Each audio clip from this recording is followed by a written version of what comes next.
जोखिनी एक ऐसी शैतानी शक्ति होती है जो सिर्फ और सिर्फ आदमियों को अपने वश में करके अपना मनचाहा काम उनसे पूरा करवाती है। दिखने में कोई सुंदर सुंदर नहीं होती है भाई, ये बहुत डरावनी दिखती है। लंबे घने डरावने से बाल, चेहरा पूरी तरीके से बिगड़ा हुआ, सड़े हुए दांत, बहुत बहुत मतलब बहुत स्कैरी होती है। लेकिन ये जब चाहे तब किसी भी प्रकार की कितनी भी सुंदर औरत का रूप धारण कर सकती है। आप जितना एक्सट्रीम लेवल तक सुंदरता इमेजिन कर सकते हो, जोखिनी वो रूप धारण कर सकती है और फिर रात बेरात किसी भी आदमी के पास आएगी। आदमी कितना भी शरीफ रहे, अपनी आंखों से और अपने रूप रंग से ऐसा जाल बिछाएगी कि आदमी उसके जाल में तुरंत फंस जाएगा। फिर वो आदमी को अपने जाल में फंसाकर अपनी एक ऐसी जगह पर लेकर जाएगी जहां पर जोखनी को देखने वाला, रोक टोक करने वाला कोई नहीं होगा। वहां पे सिर्फ वो जोखिनी और वो आदमी होगा। उसे वो अपने काम बताएगी, फिर छोड़ देगी। आदमी लोगों के बीच में आएगा, ऐसा बिहेव करेगा जैसे कि मैं पूरी तरीके से नॉर्मल हूं। वो जोखिनी का काम भी पूरा कर रहा होगा और दुनिया वालों की नजरों में पूरी तरह से नॉर्मल भी होगा। जोखिनी बहुत ही चालाक तरह की डरावनी एंटिटी मानी जाती है, जो कि इस प्रकार से कितने भी लोगों की जान भी ले सकती है और किसी को पता भी नहीं चलता है। इसलिए जोखिनी को बहुत ज्यादा डरावनी कहा गया है। उसको सामने आने की कई बार जरूरत भी नहीं है। जोखिनी को नफरत है प्रेग्नेंट औरतों से। जोखिनी को नफरत है किसी एक बसे बसाए परिवार से। शायद ऐसा कहा जाता है कि जब जोखिनियों की उत्पत्ति हुई थी तब उनकी ख्वाहिशें पूरी नहीं हुई थी, उनकी शादी ब्याह नहीं हुआ था। उससे पहले ही वो उस योनि में चली गई थी और तब से ही उनको नफरत है ऐसी औरतों से जिनका परिवार भरा पूरा रहता है। इसलिए जब कोई भी आसाम के छोटे छोटे गांव में औरत प्रेग्नेंट हो जाती है तो औरतों को रात बेरात घर से बाहर निकलने नहीं दिया जाता है। खासकर जहां पर केले का बगीचा हो या जो बांस होती, बम्बू होते हैं, उनके बहुत सारे पेड़ हो, वहां पर जाने ही नहीं देंगे, क्योंकि ऐसी जगहों पर ही जोखिनियां अपना डेरा जमाकर बैठी रहती है, घात लगाए बैठी रहती है कि कोई तो उसका शिकार उसको मिल जाए। तो आज जिस घटना की हम कहानी लेकर आ गए ना, उसी जोखिनी के ऊपर आधारित है। सन 1980 की बात है। एक छोटे से गांव में, असम के एक छोटे से गांव में एक परिवार बड़ी खुशहाली से अपनी जिंदगी काट रहा था। ये एक ज्वाइंट फैमिली थी। इस फैमिली में 10 से 11 लोग रहते थे। अच्छा खासा बड़ा घर। 10-11 लोगों का घर है भाई, तो बड़ा रहेगा ऑब्वियसली। तो इस घर में हम एक किरदार का नाम रख लेते हैं और उनके ही थ्रू हम सारे रिश्तों को समझेंगे। तो कविता जी नाम की एक महिला थी। कविता जी की जो ननद है वो भी इस घर में ही रहती थी। घर के खाना बनाने का पूरा काम कविता जी और उनकी ननद ही किया करती थी। एक बार की बात है, दोनों भाभी ननद अपना आटा वाटा गूंद रही है, रोटी वोटी बना रही है। अचानक से कविता जी को ही अपने घर के पीछे की तरफ से किसी के रोने की आवाज़ सुनाई देती है। वो शॉक्ड हो जाती है कि किसकी आवाज़ है। पहली बार वो थोड़ा आगे बढ़कर देखती है, खिड़की से बाहर ऐसा अपना चेहरा निकाल कर कि कौन रो रहा है। उन्हें कोई दिखाई नहीं देता, हल्की हल्की आवाज़ ही आ रही थी। अब कविता जी की ननद भी उस समय किचन में ही थी। ननद से बोलती हैं कि आपको आवाज़ सुनाई दी क्या कुछ? वो बोलती है अरे नहीं, कोई वहम होगा आपका, छोड़ो खाना बनाओ। अब मैं आपको ये बता दूं कि इन लोगों के घर के पीछे लगा हुआ एक बहुत बड़ा खेत, लिटरली बहुत बड़ा खेत शुरू होने से पहले इनका बहुत बड़ा केले का बगीचा है, जहां पर माना जाता है कि जोखनियों का वास होता है। लेकिन इनका ये बगीचा है तो है, जोखिनी के चक्कर में कोई अपना बगीचा, अपना खेत तो नहीं कटवा देगा ना। तो इनका तो था भाई। इसलिए कई बार ऐसा होता था कि रात बेरात किसी भी कारणवश कोई भी किचन में आए। किचन इस घर का सबसे आखिरी कमरा था। कोई भी रात बेरात किचन में आता था, उसे ऐसा फील होता था कि पीछे केले के बगीचे में कोई है। लेकिन जिसको फील होए और वो बाकी के घर के सदस्यों को बताए, तो घर के सदस्य उस आदमी का विश्वास ही ना करें, हंसी मजाक में उड़ा दें। मतलब मामले को ज़्यादा सीरियस नहीं लेते थे इस परिवार के लोग। आज ऐसे ही हुआ, कविता जी को भी किसी की रोने की आवाज़ सुनाई दी और उनकी ननद ने उस समय उनको सीरियस नहीं ली। इन्होंने भी सोची कि अरे यार मेरा वहम होगा, घर के सारे लोग बोलते हैं कि यहाँ पे आओ तो कुछ फील होता है, और आज तो काफ़ी ज़्यादा रात हो गई हमको खाना बनाते बनाते, इसलिए मुझे ऐसा लग रहा होगा, छोड़ो मैं अपना रोटी बेलती हूँ बनाती हूँ। फिर से रोने की आवाज़ सुनाई दी। बोली ये क्या है, मैं देख कर आती हूँ। अपनी ननद को बोलती कविता जी मैं देख कर आती हूँ। उठाई लालटेन, किचन का दरवाज़ा खोली और पीछे की तरफ चली गई। देखते देखते कौन है यहाँ पर, सामने आओ, कोई परेशानी है। रोने की आवाज अभी भी सुनाई दे रही थी। दिसंबर का महीना है, काफी ज्यादा ठंड है, कोहरे के कारण विजिबिलिटी कोई खास अच्छी नहीं है।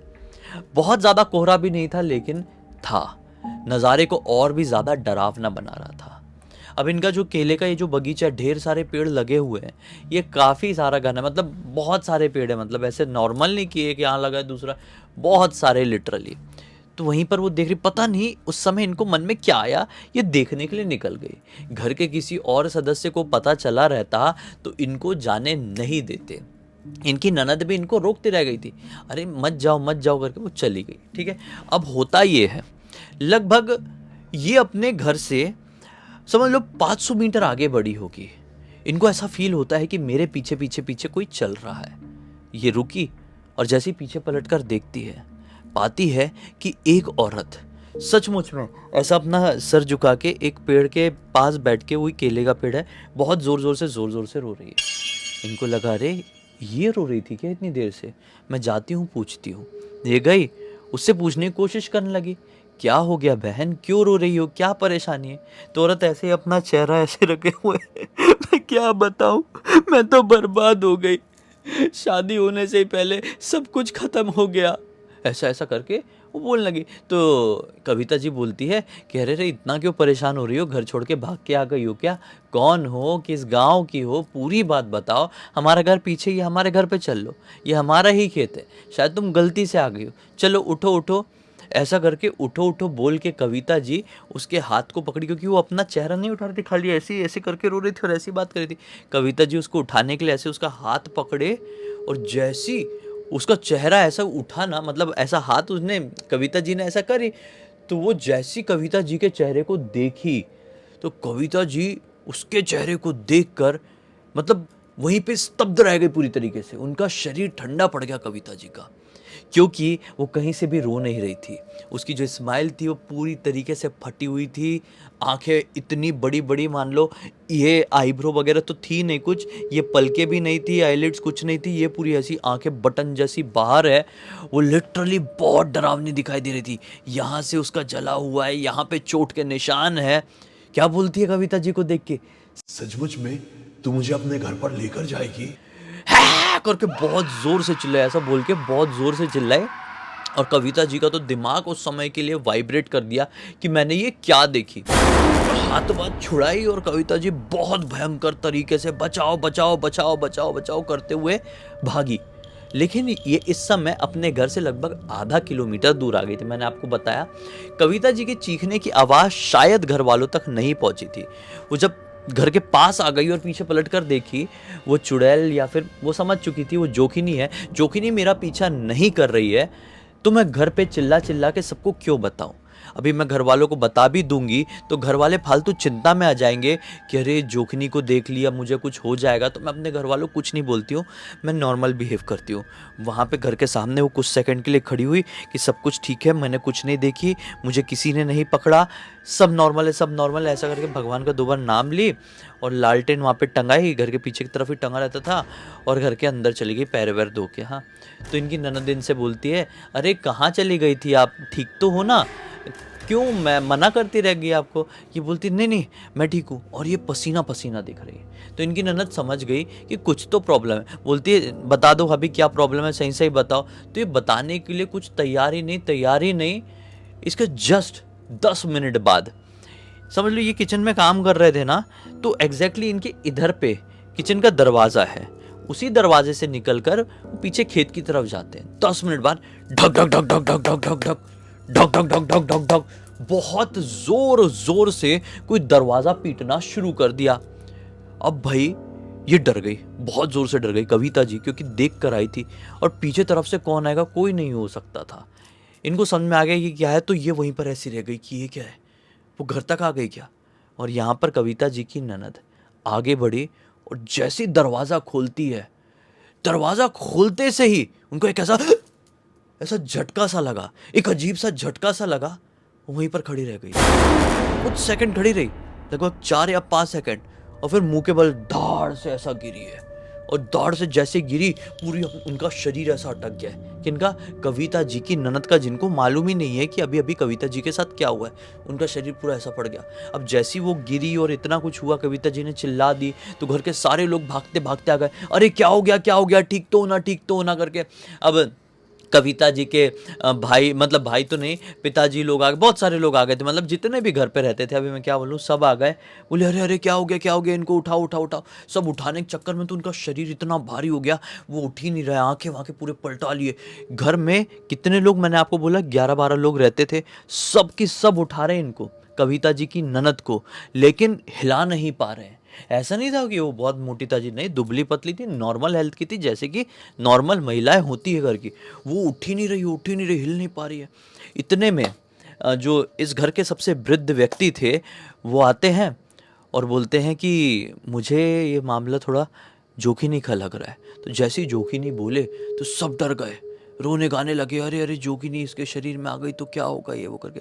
बोले नहीं नहीं, रोने वोने की ज़रूरत नहीं है, एक काम करो, घर पे कोयला वोयला है, लेके आओ।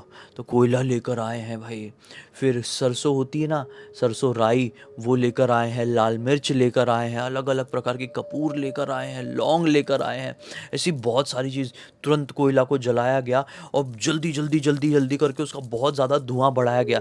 जब उसकी मिर्ची की उफान आई, उनके चेहरे के पास लेकर गए, उनको जैसे तैसे करके, उनका हल्का सा ऐसा चेहरा उठा के, वो जो मिर्ची का जो कोयला वोयला जल रही है सारी चीज़ों के साथ, जैसे ही उसके सामने रखे हैं, और इनका जो भी मंत्र रहा होगा, जिस मंत्र को ये मानते थे, सब लोग एक साथ पड़े हैं।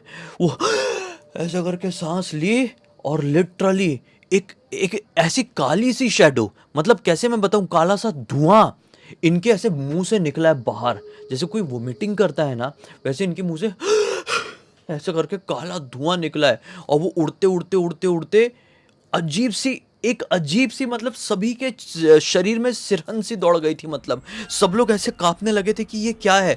मतलब ऐसा होता होगा आपके साथ भी, कई बार ऐसा होता होगा कि आप आराम से बैठे बैठे अचानक से आपके ऐसे सिरहन सी दौड़ जाती है, आपके सर से लेकर पैर तक रोंगटे खड़े हो जाते, कभी कभी ऐसा होता होगा।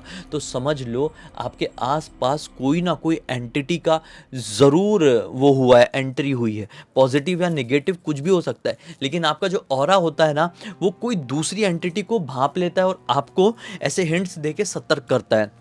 उस समय इन लोगों को सबको फील हुआ था कि ये क्या है, लेकिन वो धुआं बहुत तेजी से वहां पर भागा और फिर इनका शरीर ढीला हुआ और फिर ये एक इंसान से भी उठ गई जल्दी जल्दी। इनको चेहरे में पानी वानी डाले, बिस्तर इस्तर में लिटा के हाथ वाथ ऐसा ऐसा मलना शुरू किए, भागे हैं गांव के डॉक्टर साहब को लेकर। अब डॉक्टर साहब भी पुराने टाइम पे, भाई थोड़ी पुरानी बात कर रहा हूँ ना, पुराने टाइम पे दूर दूर रहते थे, तो किसी घर से लेकर आए डॉक्टर साहब को, बोले देखो देखो क्या हुआ।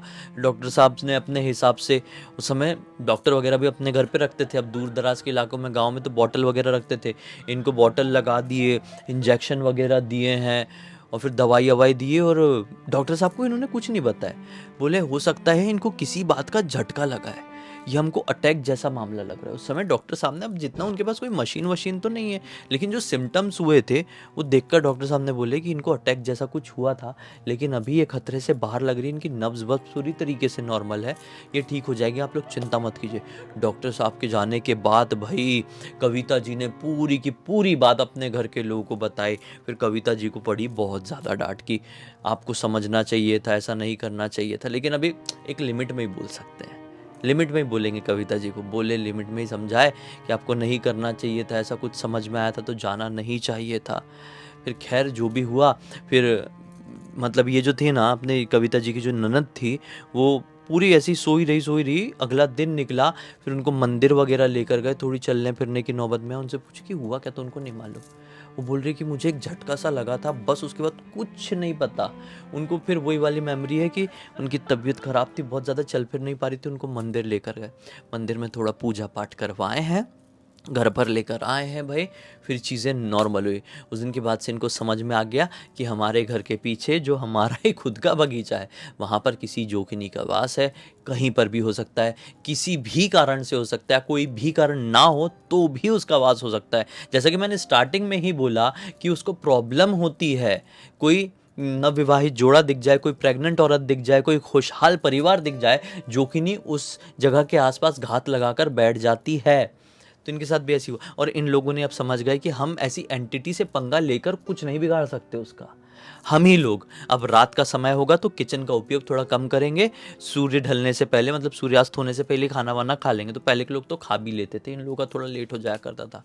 खैर, इन लोगों ने अपना दिनचर्या रूटीन बदल दिए और उसके बाद इनके साथ ऐसा कुछ नहीं हुआ। इस पूरी पूरी घटना की जानकारी कविता जी की मुझे पोती ने, यानी कि मनीषा ने इंस्टाग्राम पर लिख कर भेजी। बोले कि पहले की बात है, 1980 की बात है, मेरी दादी के साथ ये सब कुछ हुआ था। मैंने सोचा कि चलो आप लोगों को बता देता हूँ, एक नई एंटिटी, एक नए अर्बन लीजेंड के बारे में पता चलेगा। नहीं, ये एंटिटी तो बहुत पुरानी है, लेकिन हमारे वीडियो में हमने जोकिनी के बारे में ज़्यादा चर्चा नहीं किए हैं, आपको ज़्यादा नॉलेज नहीं दे पाए। मतलब आज अच्छा मौका है, चलो शेयर कर देते हैं, एक नई जानकारी मिल जाएगी, साथ ही साथ थोड़ा सा मनोरंजन भी। इसी एक नोट के साथ कहानी का अंत कर देते हैं। अब तक देख लेते हैं तो लाइक ज़रूर कर देना, चैनल को सब्सक्राइब करके बेल आइकन के ऑल के ऑप्शन में क्लिक करना, और इंस्टाग्राम और हमारी वेबसाइट की लिंक डिस्क्रिप्शन बॉक्स में मिल जाएगी भाई।